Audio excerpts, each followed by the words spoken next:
Welcome to Remix EQ Live, amplifying equity with a mix of information, interviews, and inspiration. I'm your host, Dr. Erica Tate, and today I am live from Savannah, Georgia, where I live.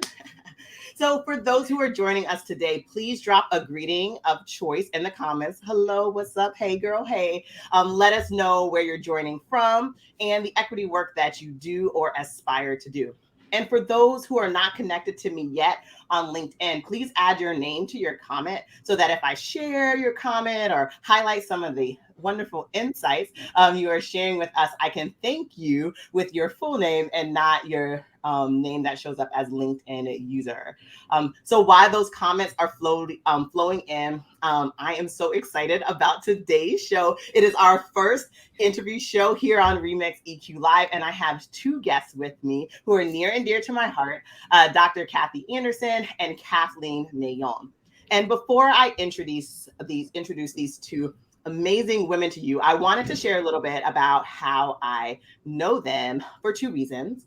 One, because it's an opportunity to set context. You know, as someone who's interviewing these two women, it's important to know how I know them, how our lives, our paths cross both personally and professionally. It just gives us a little bit of insight into the conversation that we're having today. And also, it is a great reminder that we all have people within our network who have abundance of knowledge and inspiration to share with us. So I've known these two women my entire adult life. We met at Brown University during orientation, which I'll talk a bit about later in the show. And we've been friends for over 20 years. And for those who do not know me, I am a military brat, so I moved around a lot. But my best and my most long-standing relationships started in college, and it started with these two women. In fact, so that my 4-year-old daughter Catherine is named in honor of them. So I am just over the moon to have them here today because I love them, but also because I know you are going to love hearing about their pathways, their work in equity, and you're going to leave not only full of new ideas about how to do this work or how to approach this work, but you'll also feel inspired to make change. So we are going to start off this remix with you, Dr. Kathy Anderson. Please share with us who you are, where you come from, what you do. Well, thank you, Dr. Tate, for inviting me here to talk about health equity with you and your guests. I am a general pediatrician by training. I'm also board certified in integrative medicine. Did most of my medical training at Brown in undergrad, obviously, with these ladies. And then went over to Hawaii and did my residency training. And now, for the past 12 years, have lived in North Dakota with my husband and family because he is from North Dakota. And so,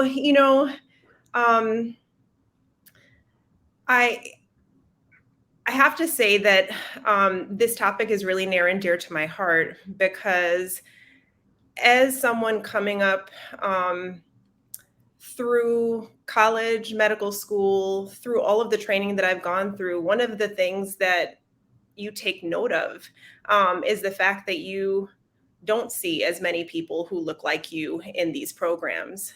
And one of the places where I really found home was being able to care for children and families that don't get to see providers as much that look like them. So, the work that I do on a daily basis is informed by the importance of equity and the importance of seeing ourselves in other roles. And, because I'm a pediatrician, a lot of what I look at is through the lens of a child. And I can tell you from comments that I hear from patients that it makes a huge difference that they get to see someone that looks like me caring for them. So I'm excited to be here and talk a little bit more about my health equity work moving forward. Thank you. And Kathleen. Good morning. morning, Dr. Tate, Dr. Anderson, or as I know you guys, ET and Kathy. Really excited to talk about, our actual work. I mean, I think, in our day-to-day as friends, we forget that we all do really powerful things in our day-to-day 9 to 5 plus, probably a lot longer than that. So a bit about me. I'm a nurse practitioner. I work in oncology. That's been the focus of my work for really the last 20 years. I did not start off out of Brown as a nurse practitioner. I actually had a few twists and turns in my career. I started off working in clinical research as just a coordinator, went on to work in tech startups, and then in the pharmaceutical industry, also around collecting and cleaning data. And then I transitioned to life as a clinician. And along the way, in all the different settings that I've provided care, I noticed right away that the way patients that look like me and my family members are, the way we're treated is different from other people who don't look like us. And so, in the back of my mind, it was always a puzzle that I wanted to solve. And my career as an NP has taken me out of clinical practice, out of traditional settings in the hospital. I now work in the pharmaceutical industry. And I also spend a lot of time working in data, in big data through a tech forum. And one of the things that I got to see in that space is really this 30,000-foot view of numbers, data that really broke down the fact that, again, health disparities are real. They're real. They're things that you can measure. It's super tangible. And while having that line of sight gave me an idea of what I wanted to fix, I wasn't in the position to actually fix it because I was looking at the data.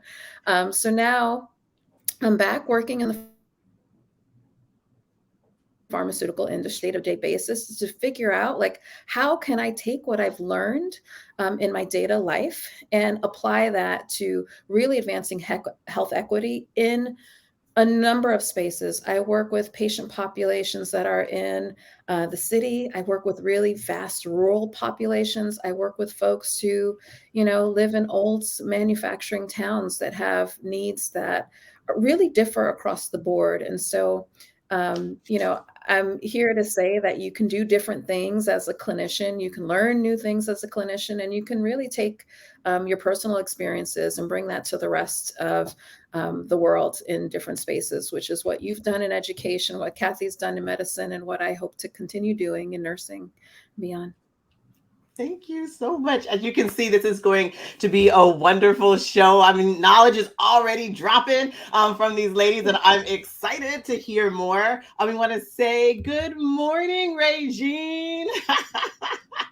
We are excited to have you join us this Friday morning, and we look forward to your interactions and comments as we continue through this program. So for those who are just joining us, this is Remix EQ Live. This is a live stream show that offers us the opportunity to connect and build community with those around us who are doing equity work in our states, in our country, and even across the world.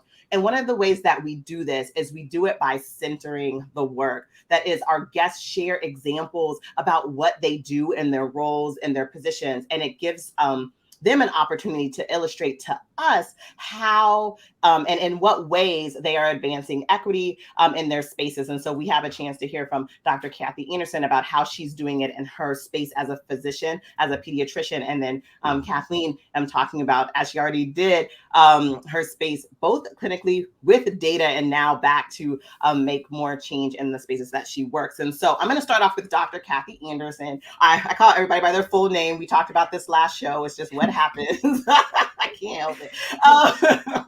But so when we think of a pediatrician, we think of our doctors. Oftentimes we think about their space of practice being like the doctor's office, or maybe for some hospitals or clinics, and that the work that you do is, to help patients stay well or help them heal.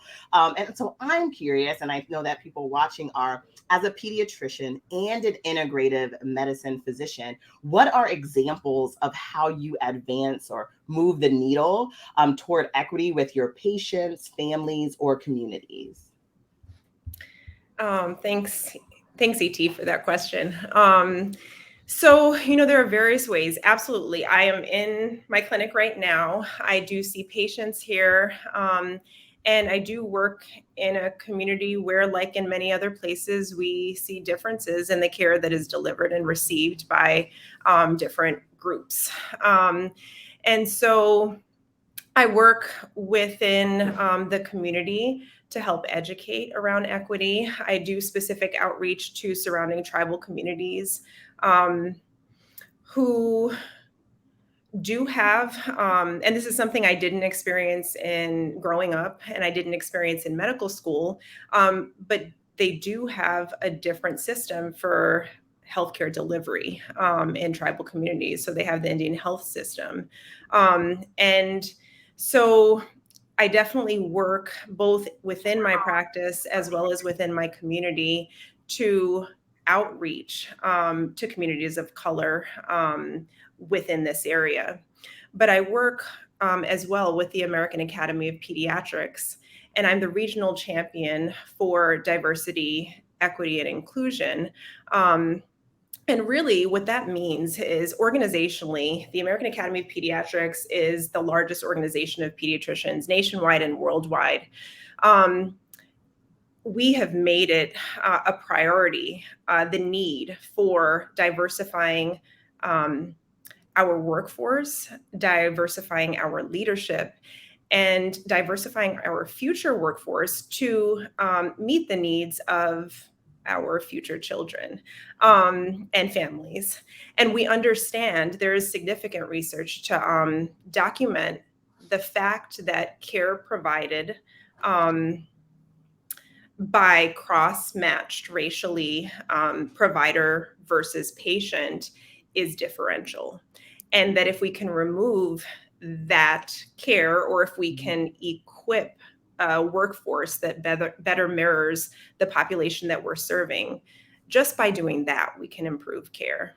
And so some of the work that I do with the American Academy of Pediatrics is working to recruit, educate, train, and inform really physicians and physician leadership around the importance of this, and about the presence of not only explicit but implicit bias, and how implicit bias actually affects patient care and patient outcomes. So so that is kind of the broad expanse of the work I'm doing, both within the practice, within the community, and then partnering nationally to do some of this really important health equity work too. Thank you. It's really exciting to hear about like your impact on both the local and national level and balancing those, and how that work is really affecting patient care, but like directly, so like within your local community, you're able to not only change how care is provided, but also hopefully change how they think about the care that's given to them, and think about having opportunities to trust your physician, trust the care that's being given to them. And so it's really great to think about that. And then the other, we have a question. Let me think, sorry.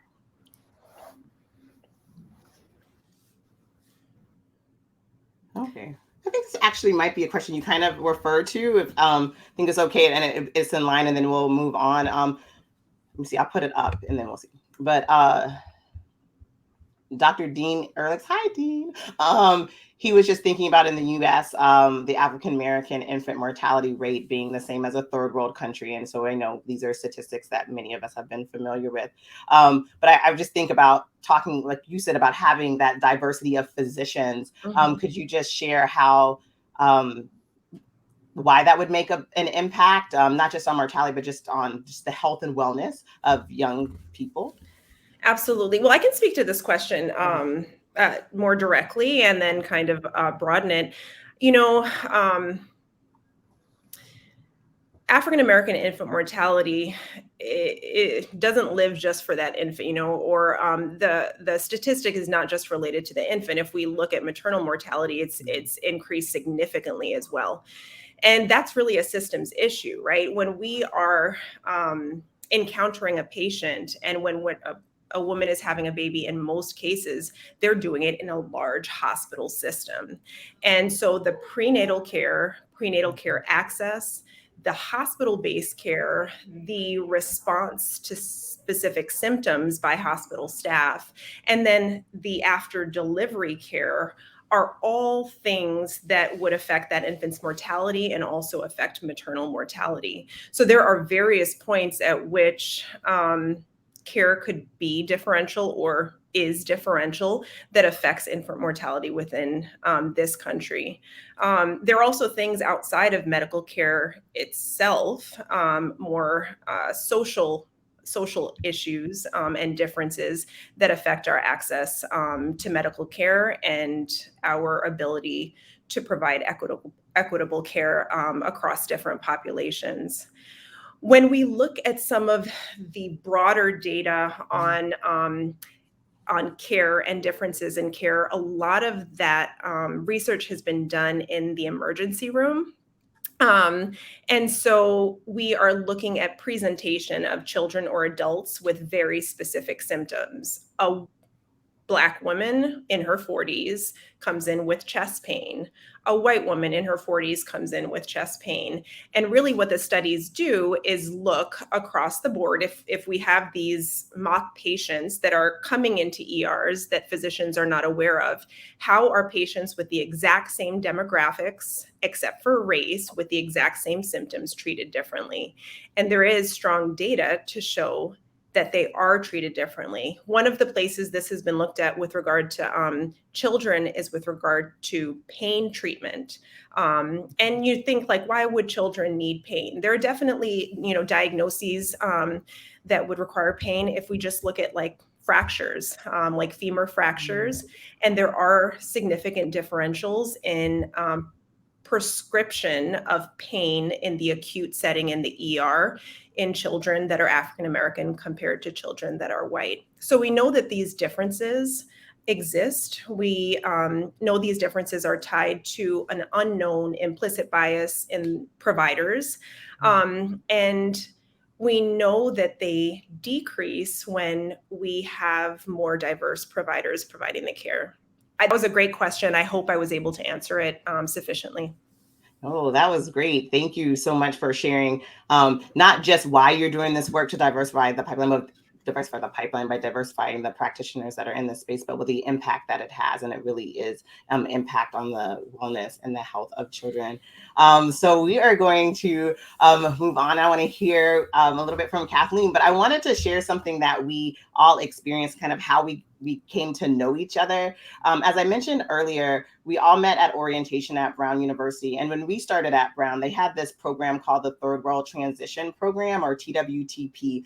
And it was an opportunity where they invited students of color to campus before anybody else came for a special orientation. And for me, I thought that just meant we were going to like do our icebreakers, silly games, have parties just with people of color. And I was like, I'm down.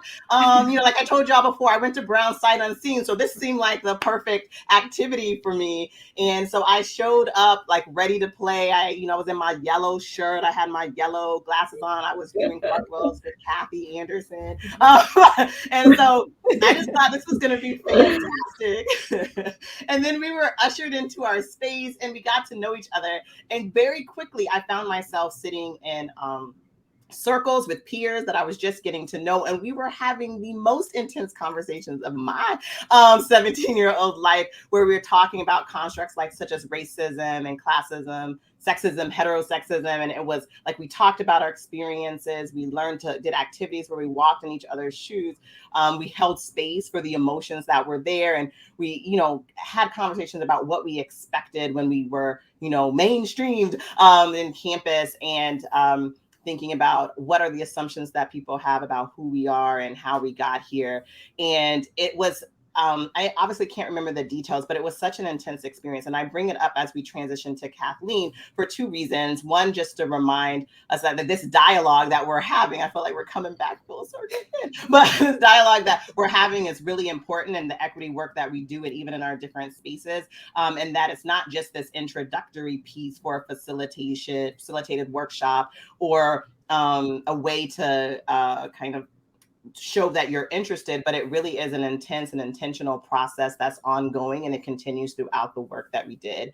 And the second reason is just in getting ready for this, it like dawned on me that, so for me, this experience was intense. So I was like, whew, this is real intense. I'm gonna go like do some calculus or, build a robot, and y'all just call me when there's an actual party and I'll be there. We can flip cartwheels in the street.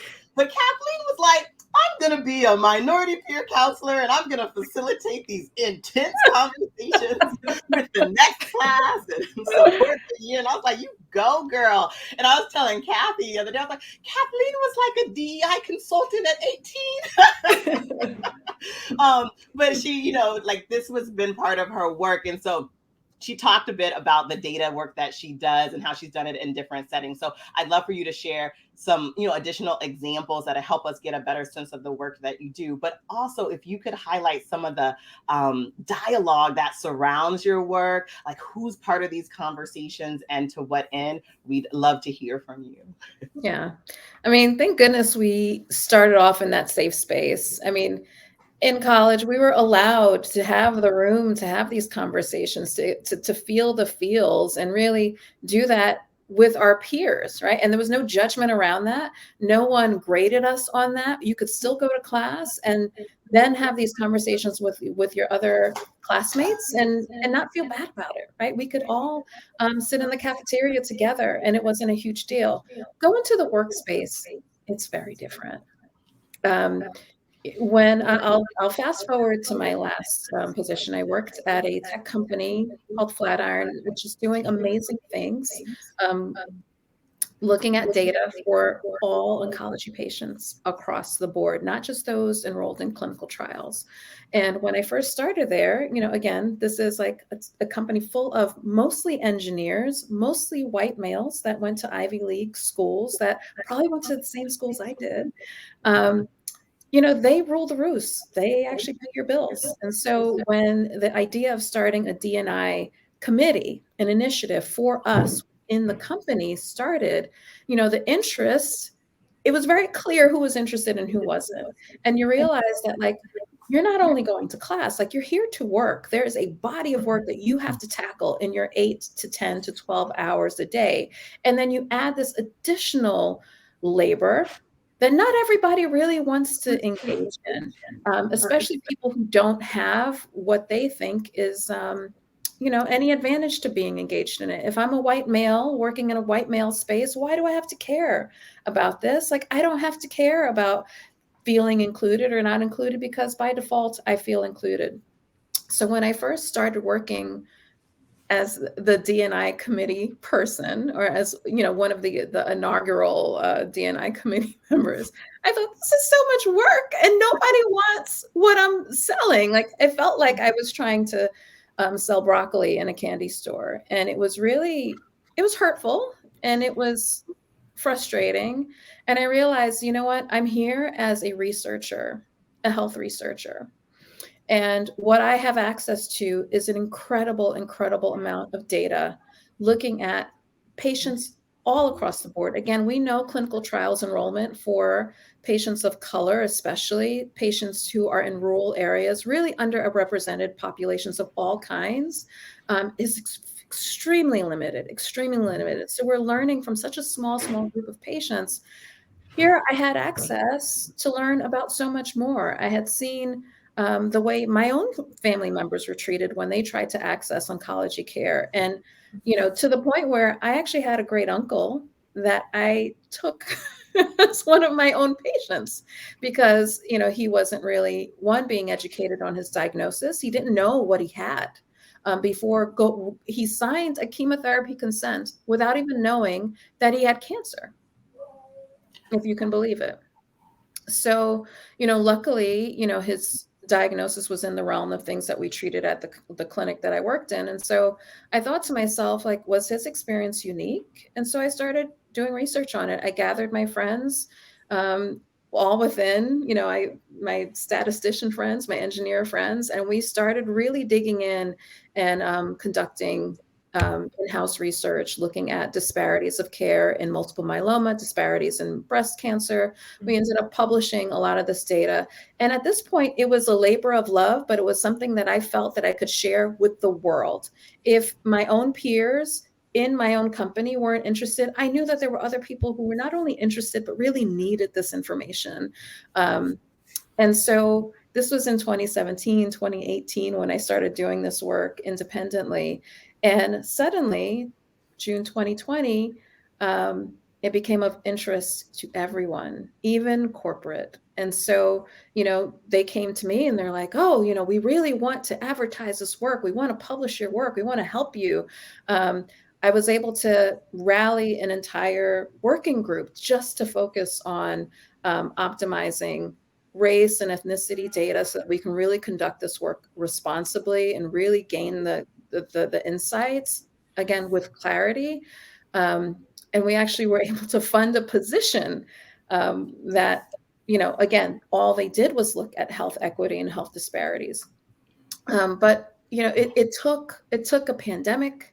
It took the events of June 2020 to really, really get interest in it. And to this day, like it's still on the website as like something that, this company has always been interested in, diversity and inclusion.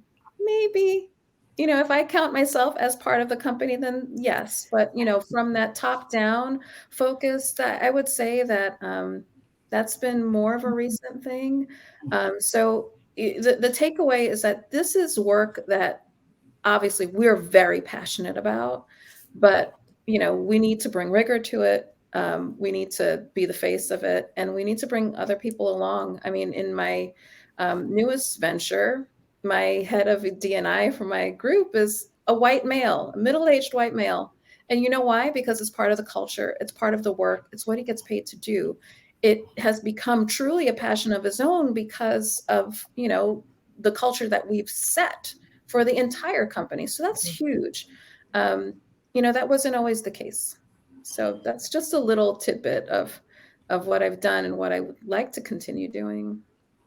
Oh, thank you. Oh my goodness. So both of you guys, I'm like, my brain is like overflowing with so many thoughts. I'm like, I need 30 more minutes. We'll just have to meet for drinks virtually or something after that. But I think it's really, really just insightful how you guys are sharing like the insides of your work.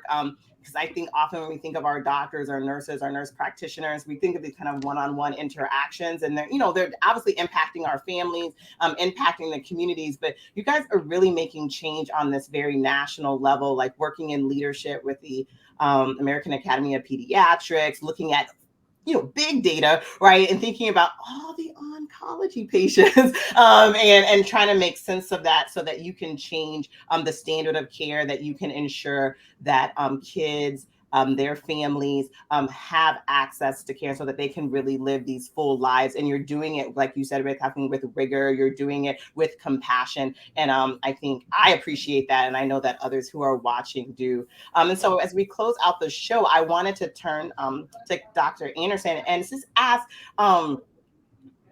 you are a DEI champion. I love it. I feel like you need a Wheaties box, like, yeah. And you do that. And I just want to know, like, how can we help you champion for children and families? Listening to Kathleen talk about these examples, I mean, yes, we do need a whole nother half an hour to really delve into all of our overlapping experiences, how we've helped each other, and how we help people that we're connected to. And what I can say is that it's really, taking a step back from your question, it's really important that we recognize where we come from. We validate our own experiences. We validate the experiences of our family members. And I think in a lot of situations, because our experiences are so different, they are not streamlined and they're not, being validated, listened to, or funded appropriately. But once we start to do that, prioritize our experiences, the importance of our experiences and our needs, what we do is create a space where we create our space for our children, where their experiences are being validated, research is being done that is relevant to them, relevant to us, relevant to our families, and care is being given in a way that can be received by people that look like us or members of our family. And this translates into like huge differences as far as health outcome, as far as quality of life, as far as frustration or avoidance of the medical system. So I really think that what we need to do is start with ourselves, where we are, recognize our history and our experiences and the importance of that, and then build all of that, that trauma and that passion into the work that we're doing moving forward. Thank you for that. I appreciate that. Yes. I love that statement. Build the trauma and the passion into the work and moving us forward. And then Kathleen, you were able to share a little bit about like the challenges and frustrations in doing your work, but through these challenges, you continued on. And so could you just share with us what keeps you doing this very important work? The data's there, the experiences are there. We're not done. We're not done. We know that these disparities exist. So until they don't, we always have to keep moving. And there's no right way to do it. I don't like going to protest because I don't like crowds, right? It's fine. If I'm not protesting, I'm in the house, I'm writing, I'm researching, I'm meeting with community leaders that have the ability to, push forward initiatives that we think will benefit the community at large. There's no perfect way to do this work, but you can do it in your own way, using your own talents, working with your own communities. It all looks different, but it's all important. So find your niche and keep it going. Love it. I love it. Thank you so much. I appreciate it. And that's what this show is about, really thinking about all the different ways that we are moving the needle forward, advancing equity in our communities. And so I just thank you guys so much for coming on the show, for sharing your wisdom, dropping knowledge, dropping inspiration for our guests. I mean, I think that we all took a lot of what you've said and what we felt when you said it with us, and we'll bring that into our work. So I'd like to thank you guys for that. And hey, look, Lola Brown,